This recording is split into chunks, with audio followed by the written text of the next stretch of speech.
Vamos lá, deixa eu compartilhar aqui com vocês. Vamos continuar. Bom, então eu falei para você, a gente teve na aula passada, né? A gente falou sobre elementos paisagísticos, a gente falou sobre o jardim vertical, tá? Reduz falamos muito do sistema, eu mostrei a vocês as formas que a gente tem de plantio, né? Aqueles sistemazinhos que tem, quem criou tal. Mas, assim, quando a gente pensa no lado da sustentabilidade, tem outras coisinhas que a gente tem que a gente acaba percebendo. Por exemplo, a questão do jardim vertical, a gente consegue reduzir o uso de energia elétrica do ambiente se você tem, de repente, uma parede externa com um jardim vertical. O ambiente que está por dentro, você consegue diminuir o uso de energia elétrica porque você vai ter que pedir um pouco menos de força do seu ar-condicionado. Tá? Então, você já consegue. A questão da poluição sonora. O local que tem, vocês viram ali, por exemplo, o teto da concha acústica não é vertical, no caso está no teto, mas é praticamente o mesmo raciocínio. Você consegue absorver a questão sonora simplesmente se você tiver uma cobertura vegetal, tá?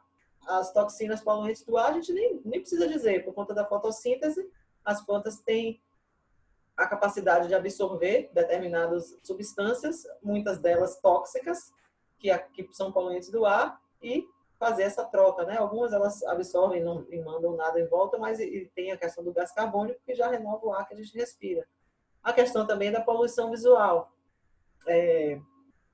Vocês lembram que em São Paulo, logo quando Dória assumiu a prefeitura, tinha um local, uma área, que eu não estou lembrando agora exatamente o nome da avenida, que tinha os muros, as paredes todas de grafite, que foi um trabalho do prefeito anterior. Não se preocupe. Não se preocupe. A questão acho que foi Haddad, né, que foi antes dele, fez aquele todo um concurso de grafiteiros, aí fez aquela coisa toda, aí Dória, quando entrou, disse, isso aqui tá horroroso, aí pegou e jogou, fez todo de muro de jardim vertical. Ficou lindíssimo, mas está abandonado, está horroroso. Outro dia eu vi um pessoal reclamando horrores, que antes o grafite, que pelo menos estava lá, era arte, e agora eles transformaram. Então, assim, a pobre coitada da planta ainda fica de culpada, que não está tão bonito quanto o grafite, mas aí é uma falta de manutenção, tá? Então, é realmente a questão da poluição visual, que aí varia de gosto, tá, gente? Eu não acho um grafite poluição visual, mas tem alguns que realmente acabam poluindo, realmente, porque mistura tanta coisa que fica poluído, e se você tivesse, de repente, um jardim vertical, uma parede verde, ia ficar muito mais bonito, tá? Normalmente, a gente pode fazer o jardim vertical com aqueles sistemas que eu mostrei a vocês, que são projetados especificamente para jardim vertical, e você pode utilizar, reutilizar materiais e fazer de forma já mais criativa e forma mais com materiais que não sejam especificamente de jardim, que você pode utilizar no jardim. Essa foto mesmo vocês estão vendo, um pallet que a pessoa pegou algumas braçadeiras de alumínio, né, que está ali, prendeu, chumbou nas réguas do pallet e botou alguns vasinhos cerâmicos e fez um jardim vertical. Não é aquele sistema daqueles que eu mostrei a vocês, mas você vai dizer para a cliente, para a pessoa que montou isso que está ruim? De jeito nenhum. É o estilo da decoração da casa, pede esse tipo de madeira, um vasinho de argila assim fica bonito. Depende do estilo da casa, da decoração. Se for uma área externa, fica perfeito, depende do que seja. Tá? Então, assim, cada proposta você consegue trabalhar, mas dá para fazer com materiais recicláveis? Dá.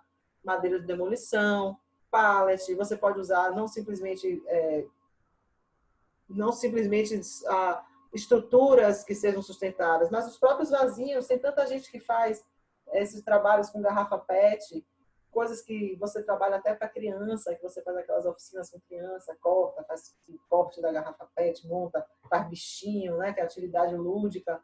Então, isso tudo você pode fazer com materiais renováveis, né, que iam para o lixo, ou se transformar de novo em outra garrafa, ou em uma blusa, ou um sapato, e de repente você transforma num vasinho, tá? Essa aqui que eu estou mostrando a vocês, que é um jardim vertical do Minhocão.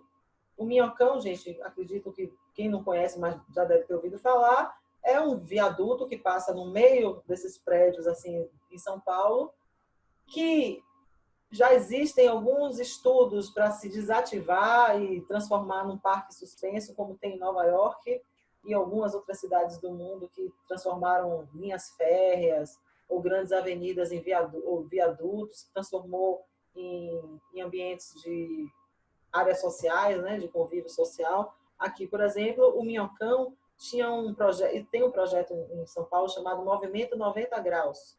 Não sei como é que eles estão agora, tá? Tem um tempo que eu não acompanho, mas eles, uma das propostas deles era pegar essas paredes que não tem janela, né? Que essas paredes, fica só esse paredão assim nessa região do Minhocão, e transformar todos em um grande jardim vertical. Então, esse jardim mesmo, por exemplo, que ele fez parecendo uma carranca, isso tudo, gente, é um daqueles sistemas que eu mostrei a vocês. Vasinhos plásticos, tá? No caso dele, eu acho que não é o plástico, que é feito só de manta, mas um suporte com os espaços para você introduzir as plantas, com irrigação automatizada, só que também problema de manutenção, alguns morreram, alguns não foram para frente, alguns nem foram implantados, tá? Então, assim, ainda é um tipo de situação que requer uma consciência que nem todos os empresários têm para bancar, que o governo às vezes não incentiva, então a pessoa acaba não se incentivando a fazer, né? Se estimulando a fazer, mas que graças a Deus tem mudado e assim, as pessoas conseguem perceber os benefícios, que não é só uma conversa de quem quer vender a ideia, ou então de gente ecologista chato que fica inventando moda, tá? As pessoas estão realmente entendendo que faz efeito, que tem realmente uma razão de existir e se introduzir esses elementos.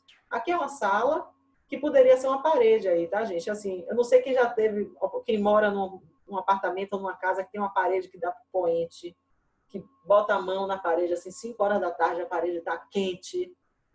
Quem mora no local que tem um poente sabe que isso acontece. Se você, de repente, tem nessa parede um jardim vertical, você consegue diminuir o calor que vem para esse ambiente de dentro.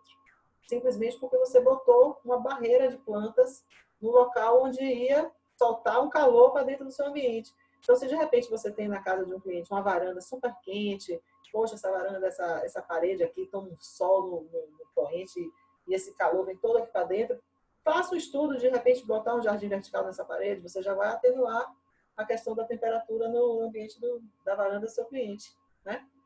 E, de repente, se for uma varanda fechada, que a pessoa queira climatizar, você consegue diminuir o consumo de energia, porque requer menos o ar-condicionado, porque seu ambiente já vai ter uma diminuição da temperatura com esse jardim vertical aí. Aqui foi aquela outra foto que eu mostrei a vocês também. Deixa eu ver aqui. Ó, Sara perguntou aqui a questão da poda com o jardim vertical. Gente, normalmente, no jardim vertical, a gente utiliza plantas que peçam menos poda, tá? Mas que se elas crescerem demais, você vai ter que ter a manutenção de dar umas podas, dar uma podada de vez em quando em determinadas plantas. Tá? Por isso que, assim, normalmente, quando a gente vai fazer um jardim vertical, a gente se preocupa que tipo de jardim, aonde vai ser, que tipo de crescimento essa planta pode ter. Está em área externa, vai sujar, vai cair muita florzinha, folhinha ou não. Isso tudo a gente, quando vai pensar nas plantas, a gente tem que levar em consideração, tá? Bom, aqui, reutilização das folhas de madeira, que provavelmente eram algumas janelas, que iam para o lixo, madeira boa dessa, você pega e faz, de repente, um suporte para vasinho de orquídeas, tá? Pode ser.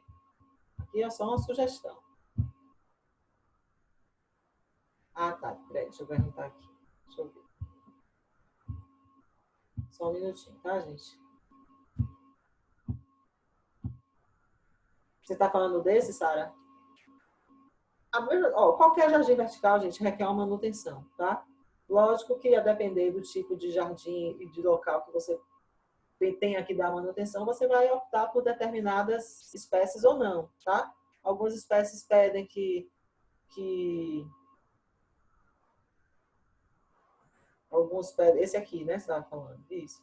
Pois é, por exemplo, essas plantas aqui, ó, o que você vai podar nessas plantas? Folhas amarelas, que provavelmente, né, elas vão amarelar uma ou outra. Você, de repente, vai precisar alguma planta que, de repente, cresceu um pouco mais, você vai fazer um cortezinho. A flor que estava lá super bonita, com o tempo ela vai murchando, porque ela morre também, a flor, então você vai ter que cortar. Normalmente, esse tipo de vegetação aí é mais uma poda de limpeza que você vai fazer. E uma ou outra você vai diminuir um pouco o crescimento, tá? Tem algumas outras espécies, por exemplo, é uma planta que muitas pessoas gostam muito de usar em jardim vertical, chamada peperômia. Ela tem praticamente o mesmo crescimento de uma jiboia. É uma planta que, se você deixar ela no alto, ela pende, se você deixar ela no chão, ela vai alastrando, tá? Então, ela tem esse comportamento. É uma planta que você, de vez em quando, tem que cortar, porque ela começa a criar como se fosse uma cortina, que aí, se você não corta, ela começa a passar uma por cima da outra, aí perde a luz, a outra vai deixando ter muita água, apodrece, aí você sempre tem que estar deixando cortadinho. Então, jardim vertical, gente, manutenção, assim como o jardim em geral, tá? Não é, não existe isso de não poder dar, tem que ter algum tipo de manutenção e às vezes poda ou não, tá? Depende da espécie. Aqui, por exemplo, é uma foto de internet, eu não sei dizer a vocês se é um jardim com plantas artificiais ou um jardim com plantas naturais. Pela foto aqui, está aparecendo que são plantas naturais, porque eu acredito que isso aqui seja uma estrutura atrás de manta, que requer uma umidade, então você imagina que é planta natural, tá? Mas essa planta, por exemplo, aparentemente parece ser jiboias. Você tem que estar sempre dando uma cortadinha, porque senão ela cresce e pode acabar se embolando aí, tá? Mas tudo é do olho também, tá, gente? É questão estética. Cresceu demais, corta. Cresceu de menos, não.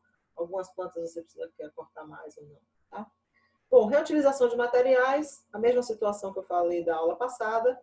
É um tipo é um item que tem crescido muito, está muito em alta, né? Ainda mais hoje em dia que todo mundo gosta de fazer por si próprio, né? Todo mundo gosta de meter a mão e ser criativo e fazer alguma coisa. Então, normalmente, os materiais reutilizados, o que uma garrafa virar um vasinho, o que era uma lata virar um vasinho de suculenta, né? Então, a gente tem algum pneu, a gente tem alguns materiais que a gente pode realmente reutilizar eles com o uso de plantas junto, ou então simplesmente uma intervenção que você faça no ambiente e você pode ou não usar os materiais que seriam descartados, né?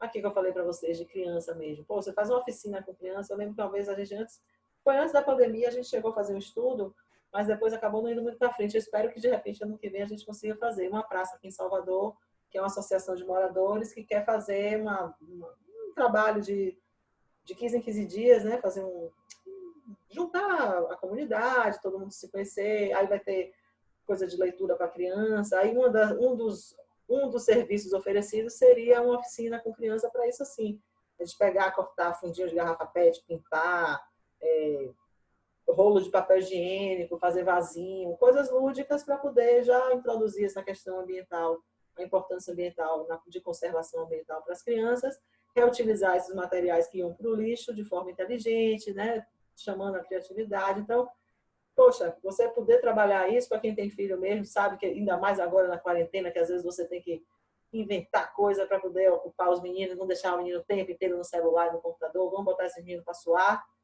né, para brincar.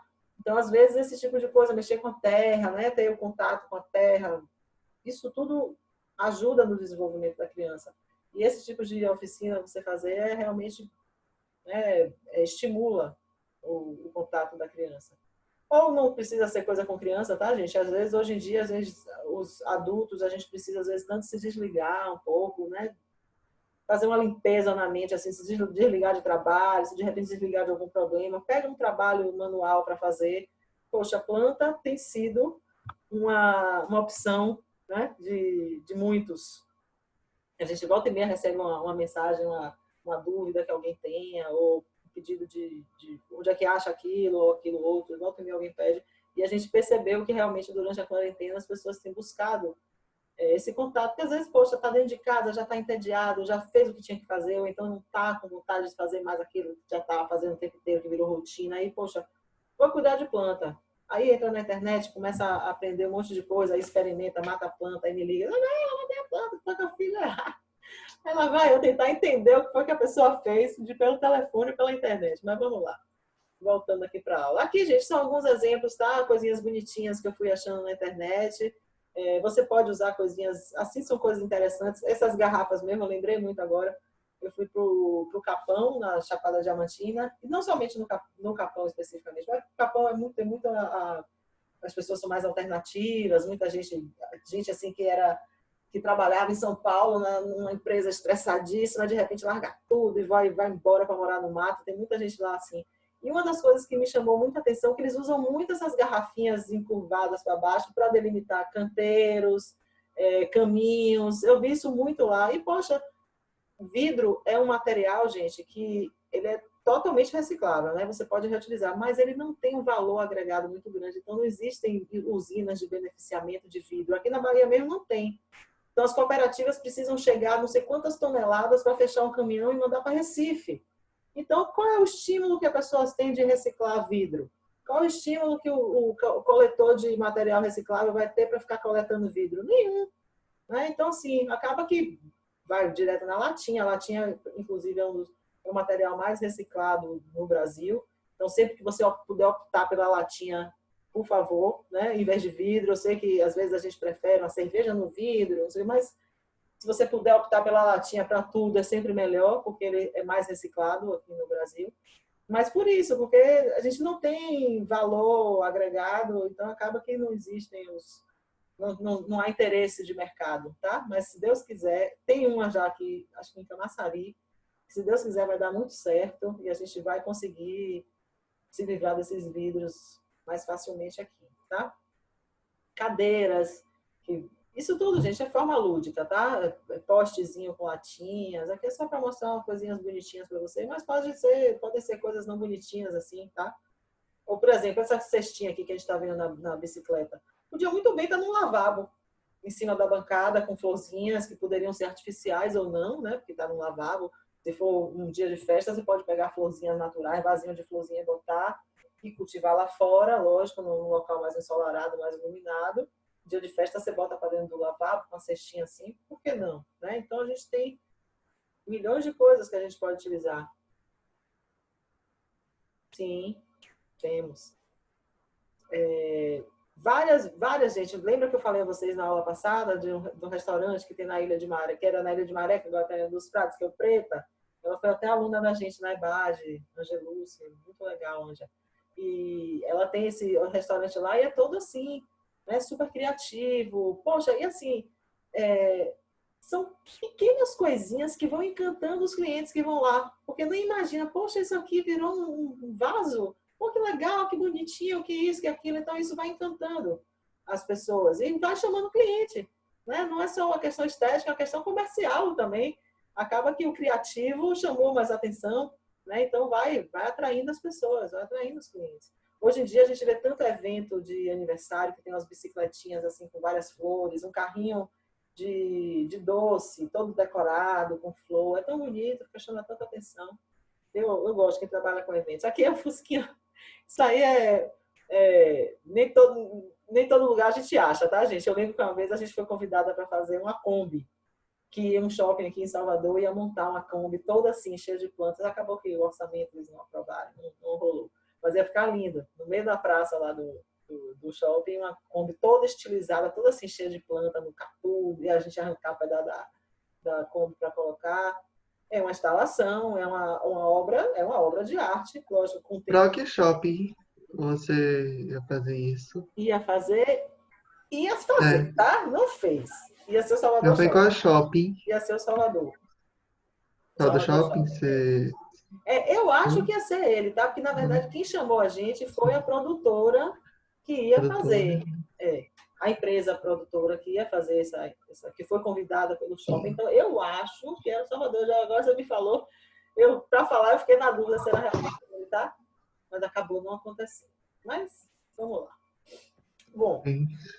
outra coisa, gente. Além dos materiais, né, de reutilização que a gente já viu, a gente tem as plantas nativas. Planta nativa, gente, são plantas que são de determinadas regiões. Então, aqui, por exemplo, Salvador, a gente tem planta de restinga, que é todas essas plantas litorâneas, né, que tem na praia, essas forrações, algumas árvores que a gente consegue, algumas palmeiras e tal. Aí depois a gente vem basicamente Mata Atlântica. Salvador é Mata Atlântica. Dentro da Bahia, a gente tem Cerrado, Sertão, tá? Mas estou falando Salvador especificamente, é Mata Atlântica. Então, plantas que são da Mata Atlântica, a gente diz que são plantas nativas, são plantas que nascem realmente no bioma que a gente vive, que a gente está inserido. Jabuticaba, pitanga, tudo isso são plantas nossas. Por que a gente usa plantas nativas nos projetos? Planta nativa, gente, significa que ela é daquele local. Então, é daquele local, ela está acostumada com aquele tipo de solo daquela região, com o regime de chuvas daquela região, com o tipo de vento que tem naquela região. Então, ela está acostumada com aquele local. Você não vai precisar utilizar recursos para simular o local onde ela nasceu, que é onde ela prefere, né? Então, se ela já está acostumada com esse tipo de água, ela sabe que aquele tipo de água ela vai ter abundância naquele local, você não vai precisar estar botando mais água porque ela já está acostumada com aquilo ali. Então, normalmente, jardins de plantas nativas são jardins que pedem um pouco menos de manutenção. Não significa que não precise ter, tá, gente? Mas, normalmente, os custos dessa manutenção acabam sendo um pouco menor, exatamente porque são plantas que já são adaptadas ao local que você está trabalhando, certo? A gente foi convidada a fazer uma vez um projeto de uma escola aqui em Salvador, que o projeto inicial era todo projeto sustentável. Então, até para conseguir certificação, ter selo verde, ter selo isso, selo aquilo, tem toda uma normativa que a gente tinha que seguir. Então, cada item daquele que a gente ia seguindo, a gente ia pontuando naquela questão que eu falei a vocês dos selos, né? Então, um dos itens que a gente tinha que atender é que 80% das plantas do projeto tinham que ser nativas. Então, eu e Paulo, a gente teve que fazer uma pesquisa para ver quais eram as plantas que a gente tinha e que a gente ia conseguir fornecedor, porque a gente ainda tem esse problema. Algumas plantas nativas, às vezes, a gente não consegue fornecedor com tanta facilidade do que plantas que não são daqui, por exemplo, mas que tem produtores no Sudeste, ou até aqui na Bahia também, né? No nosso Sudoeste, a gente tem alguns produtores de planta que acabam atendendo, tá? Mas é mais difícil. As plantas nativas, por incrível que pareça, normalmente são mais difíceis de conseguir até do que as exóticas, que são, lembrem que a gente chama de planta exótica, gente, as plantas que não são nativas, tá? Não é planta estranha. Então, por exemplo, jabuticaba é nossa, pitanga é nossa. A jabuticaba mesmo é super requisitada nos projetos, as pessoas amam, tá? Esses são dois tipos de palmeira que são nossas também. Então, são palmeiras que normalmente pedem uma quantidade de água suficiente que tem aqui, você não está sempre tendo que molhar, né? Aquele tipo de irrigação diferente do que tem no ambiente. As bromélias que a gente tem, por exemplo, essa bromélia aqui, ó, gente, ela tem o nome de Burlemax, o nome da espécie dela, porque foi uma homenagem a ele, que foi ele que descobriu essa bromélia na natureza, tá? Essa daqui mesmo, a flor do Guarujá, chamada turnera, ela é uma planta que tem todo o terreno baldio em Salvador. Você passa em qualquer lugar que tem um terreno baldio em Salvador, olha lá a flor do Guarujá. Tem sol, a flor está aberta e ela está linda e maravilhosa. Tem muita gente que não gosta, é mato. Não é mato, gente, é planta nativa. E é uma planta que, se você plantar, ela vai criar o maciço, ela vai alastrar e fica lindo, tá? Então, assim, vamos tentar valorizar as nossas plantas, até por uma questão de sustentabilidade. Aqui são algumas plantas que eu vou mostrando a vocês. Aqui essa becônia também, ó, tem o nome de Burlemax. Exatamente por isso, porque vai...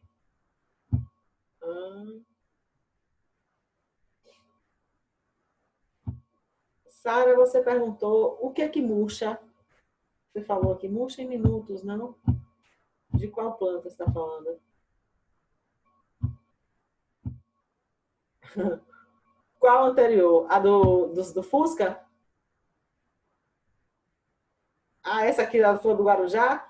Ela, se você tirar do pé, ela murcha. Ela é o tipo de planta que você tem que ver bonita ali no lugar que ela está. Se você tirar para plantar, para fazer um arranjo, ela realmente não aguenta muito tempo, não, tá?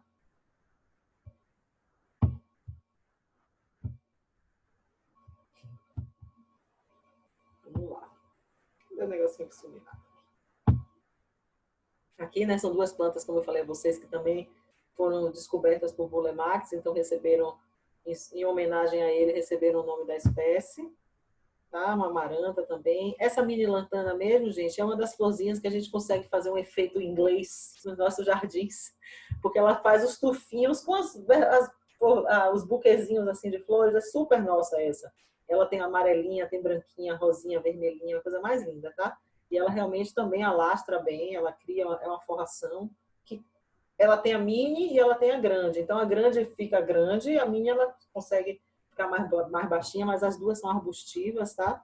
São plantas que criam uma copa. Uso consciente da água, reaproveitamento da água de chuva, que foi o que eu falei para vocês quando eu estava falando da cobertura do telhado verde. Aqui são duas formas adaptadas, tá, gente, que a pessoa pode fazer, mas existem filtros que algumas empresas fazem e vendem bem maiores, tá? Você pode utilizar, além da captação de água de chuva, reaproveitamento dessa água, você pode usar a irrigação automatizada, que facilita muito a questão da irrigação, não somente pela praticidade de você não ter que ficar se preocupando de irrigar o jardim, mas também pelo controle de quantidade de água que você usa, que pode também ser por gotejamento, aquelas mangueirinhas furadinhas que elas vão pingando no jardim, então elas vão molhando o solo, de acordo que vai encharcando o solo vai, a água vai descendo, penetrando no solo e as raízes absorvendo. Muito mais inteligente do que aqueles aspersores que ficam jogando água, metade da água para o asfalto, que às vezes a gente vê tanto nos condomínios, né? Então, tem irrigações hoje em dia que tem os jatos de águas direcionados específicos para o local que você quer molhar. Então, inclusive, gente, tem empresas que são especialistas em irrigação, que fazem o projeto de irrigação todo baseado no projeto de paisagismo do ambiente, para poder exatamente ter esses pontos de água e rega específicas para determinados locais. Ah, eu tenho uma parede verde, vou fazer esse tipo de irrigação. Ah, aqui é só gramado, esse tipo de irrigação. Ah, aqui tem uma palmeira, aqui tem uma árvore. Então, ele consegue basear, não somente, como eu disse a vocês, não somente pela praticidade, mas também pela questão da quantidade de água que você vai utilizar, tá? Aqui são alguns exemplos de filtro, como eu falei a vocês. Tem alguns que a gente pode adaptar, né? Fazer a ligação da calha do telhado aos filtros ou tanques. E tem esses outros já que são industrializados, né? Que no caso você compra. Aqui você tem uma mangueirinha. O ideal é que a mangueira fique mais para baixo para poder você aproveitar, né? Toda a água do tonel. Aqui, por exemplo, essa é uma projeção, não é uma foto, de uma empresa que trabalha com esse tipo de filtro, tá? Eu fiz uma vez uma casa que um cliente fez ele botou 3 tanques de 20 mil litros só de captação de água de chuva. E ele fez toda a tubulação dele com 2 tipos de torneira, uma de água tratada e outra de água da chuva. Então ele conseguia, aqui é água para beber e cozinhar e essa água não. Então, por exemplo, lógico que ele não tinha 2 torneiras em todos os locais da casa. Ele tinha na garagem, ele tinha no jardim. Locais onde ele pode utilizar essa água, ele tinha essas torneiras específicas. Os outros locais, ele só tinha de água tratada, tá? Na garagem, ele tinha as 2. Se ele precisasse de água limpa, tratada, ele usava daquela torneira. Se ele pudesse usar água da captação de água de chuva, ele tinha lá a torneira de captação de água de chuva, certo? São todos os clientes que fazem isso, gente? Não. Infelizmente, não. Mas, graças a Deus, tem criado uma consciência e as pessoas estão buscando fazer isso, tá? Que às vezes, é um custo a mais que você tem na obra, que tem algumas pessoas que acabam não fazendo, mas que são custos que você tira isso no decorrer dos anos, tá? A gente vê muito isso com a questão da iluminação, com a questão da energia solar. Energia solar, os equipamentos, tudo isso, normalmente, eles são mais caros, né? Tem um valor, essas placas todas têm um valor agregado mais alto, que tem crescido, diminuído, primeiro porque a procura tem aumentado, tem alguns, já tem mais fabricantes, né? Porque antes era um ou outro que fazia, agora já tem outros mais. Existem também alguns incentivos fiscais, poderiam ter mais, né? De repente o governo podia tirar alguns impostos para facilitar, mas a gente sabe que às vezes tem algumas resistências, mas é o nosso futuro, tá? A gente, poxa, no Brasil o que não falta é sol, gente. A gente tem um país tropical, abençoado por Deus, né? Então, assim, é sol o ano todo, basicamente, praticamente no país todo. Então, poxa, por que a gente não pode usar esse tipo de energia? Aí fica usando energia elétrica, que para poder criar uma hidrelétrica, você inunda cidades, você desloca populações em todas, um monte de animal, de árvore, de plantas que a gente perde por áreas inundadas por hidrelétrica, podendo usar o sol que está aí, sem precisar canalizar nada, é só instalar um equipamento na sua casa. Então, assim, vamos rezar e pedir a Deus que vá diminuindo esses valores, para poder a gente ter. Isso diminui muito, gente. E assim, se você tem um excedente, você ainda vende para a rede elétrica, se precisar, sabe? Então, assim, às vezes é um investimento que você vai tirando ao longo dos anos. Vale a pena, tá? E você, além de você usar a energia solar, você pode, de repente, usar a iluminação de LED na sua decoração. trocar suas lâmpadas. Lâmpada incandescente nem, não existe mais, gente. Pelo amor de Deus, aquela lâmpada amarelinha incandescente já era, né? Então, hoje em dia é LED, é fluorescente, são lâmpadas mais tecnológicas, né? São mais avançadas, que consomem menos energia. Ou as eletrônicas, hoje em dia, todo tem aquelas etiquetinhas dizendo qual é o tipo de consumo, se é econômico, se não é. Então, assim, vamos tentar sempre buscar optar, né, por eles. Aqui eu estou mostrando a vocês, nesse caso aqui, olha, nessa obra, além do sistema de placa, ainda botou um telhado verde, né? Super, super sustentável esse jardim aqui. Você vai ver que o vizinho dele ali atrás também tem uma plaquinha solar. Esse aqui, gente, foi só para mostrar a vocês que não estou nem sabendo que marca é específica, tá? É só porque esses balizadores de jardim, que tem essas plaquinhas em cima, tem uns que não iluminam nada. Então, assim, ao invés de você sair comprando um monte para o seu jardim, compre um, faça um teste. Se você achar que iluminou, você compra os outros, tá? Porque, assim, eu não garanto que todos que eles vão iluminar realmente o seu jardim, porque tem alguns que são muito fraquinhos, tá? Espero também que mude, que vá mudar, porque, né, a gente poder botar essas luzezinhas de sensor seria o ideal. Bom, compostagem é outra questão que a gente pode introduzir nos nossos projetos para tentar criar um jardim mais sustentável. Eu já falei um pouquinho para vocês na aula de substratos, né, de solo, adubos, a gente falou um pouquinho de compostagem, mas assim, eu gosto de falar de novo, porque a compostagem tem crescido muito o interesse, inclusive também na quarentena, tem uma amiga que trabalha com compostagem que disse que está trabalhando muito essa época, graças a Deus. E por quê? A gente, hoje em dia, muita gente tem uma preocupação enorme com a questão da alimentação. Então, tem muita gente que come muita salada, come muita verdura, come muito fruta, tem uma alimentação mais saudável, não se alimenta de coisa muito industrializada, né? Evita muito. Então, acaba gerando um lixo que, poxa, não é lixo. Você pode, de repente, transformar aquele material em um substrato e usar no seu jardim, no jardim do condomínio. O adubo que faz, o líquido, você pode adubar suas plantas, você pode vender. Né? E assim, e principalmente pela consciência de você não estar contribuindo para sujar ainda mais o mundo da gente, porque infelizmente a gente sabe que a coleta de lixo na nossa cidade não é tão eficiente, né?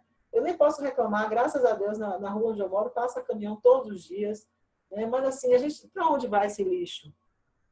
A gente sabe que, não sei, eu não vou dizer a vocês quantos por cento que eu posso falar errado, mas a gente sabe que a grandíssima maioria das cidades brasileiras não tem um aterro sanitário, tem lixões. Outro dia eu...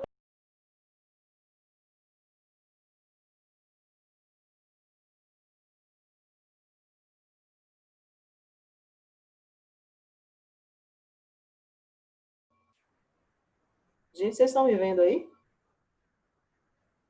Agora estou. Ah, né? Deu uma queda, não foi? Eu também achei que tivesse desconectado vocês.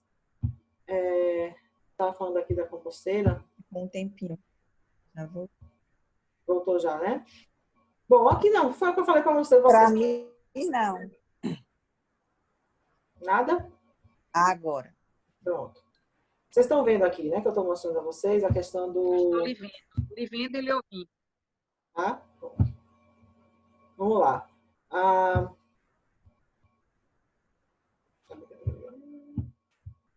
Vou terminar de compartilhar aqui correndo, porque já está terminando o nosso tempo. Vocês estão vendo aqui, né? Os sistemazinhos de composteira que a gente tem, né? A gente pode comprar, hoje em dia não precisa nem mandar fazer, tá, gente? Mas também, se quiser fazer, é muito simples, é só comprar essas 3 caixas, furar, fazer essa torneirinha embaixo, mas hoje em dia eu acho que nem compensa você já comprar de alguém que faça, que já lhe ensina a fazer, pode lhe vender até com as minhocas, que aceleram o processo, tá? Então, você tem um material estável, você sabe o que é que tem ali dentro, não é lixo, não fede, não junta bichos, você tem que trabalhar, usar ela com... saber usar, lógico, né? Mas dá para você ter em casa. E hoje em dia tem uns kitzinhos que são bonitinhos, então você pode botar num cantinho da varanda, não pode tomar sol, tem que ficar em um local fresco, não pode ser um local quente, né? Porque aí você cria problemas para as minhocas e para a decomposição do material em si. Mas você pode ter em locais, então são coisinhas discretas, você pode manter, pode fazer pequenas, pode fazer grandes, depende do tamanho da família, depende da quantidade de gente que se alimenta naquele local. Aqui são algumas matérias, eu botei na apostila de vocês, tá? O que é que pode ir, o que é que não pode ir para composteira, tá, gente? Normalmente o que vai para composteira são os materiais naturais, né? Casca de ovo, pó de café, fruta, legume, verdura, resto de jardim, de poda de jardim, sem doença, tá, gente? Porque às vezes muitas dessas podas é para tirar doença, a gente não pode botar na composteira. E sempre se preocupar em fazer uma cobertura seca por cima do material que você coloca. Essa matéria seca, que vai absorver a umidade do material, é que vai evitar o mau cheiro, tá? Ela, se não tivesse material seco, que pode ser também papelão, caixa de papelão picado, alguma coisa que absorva a umidade do material, tá? E o material, ele esquenta. Então, por isso que a gente não pode botar no local quente, porque senão esquenta demais e aí mata as minhocas, atrapalha a decomposição dos alimentos, tá? Então, ele tem que ficar em local abrigado e sem calor. E outros materiais aqui que não pode, tá, gente? Meu cachorro fez um cocôzinho, vou jogar na composteira. Não pode, de jeito nenhum, pelo amor de Deus. Produtos químicos, resto de carne, leite, essas coisas, nada disso vai, ok?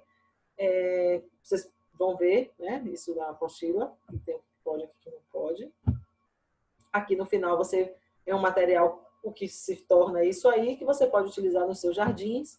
O que sai líquido, que está inclusive nessa torneirinha aqui, por isso que existe essa torneirinha no final, que vai sair, depois que sair dessas duas caixas, da 1 e da 2, vai drenar o material aqui para 3. Nessa 3 você vai botar aqui uma peneirinha para coar o líquido que vai sair, você bota uma garrafinha embaixo. Esse líquido que sai, gente, é um fertilizante super vitaminado, tá? Que você pode diluir em água e borrifar suas plantas, é um adubo foliar. Super rico, super nutritivo, as plantas amam, tá? Então, assim, é um produto totalmente natural, que você sabe que não tem nenhum defensivo agrícola, que não tem nem agrotóxico, remédio para doença nenhuma, tá? Que você sabe que não tem nenhum material errado lá dentro, que foi você que colocou. Então, é um adubo da melhor qualidade. Então, quem mora numa casa, ou então quem tem jardim, ou então não mora em casa, mora num apartamento, mas tem essa preocupação em não gerar lixo, não quer ficar jogando lixo nos aterros ou nos lixões da vida, normalmente pode ter uma composteira, tá? Inclusive, se é questão de lixão, depois dê uma olhadinha lá no Google, lixão de Morro de São Paulo, lixão de Barra Grande, que vocês vão chorar e ver o que é na realidade que a gente tem nesses paraísos, nesses locais tão lindos, né? Que a gente, infelizmente, não sabe cuidar e acaba enchendo de lixo pelo nosso estilo de vida, né? Infelizmente, a gente tem muito ainda o que mudar em relação a isso aí. Mas eu estou aqui exatamente para tentar criar essa consciência em vocês, tá? Bom, gente... Hoje vai ter terceira aula ou só vai ser só 2 aulas? Não, vai ser só essas duas, tá? Na próxima aula, se vocês vão ler a apostila durante a semana, se tiver alguma dúvida, a gente tira na próxima aula. E qualquer coisa, então pela internet, tá, gente? Mas aí, de qualquer Tá jeito, bom. a aula que vem, a gente... Vai lá. E como é que vai ser a avaliação, a última avaliação? Pois é. A gente teve uma reunião hoje dos professores,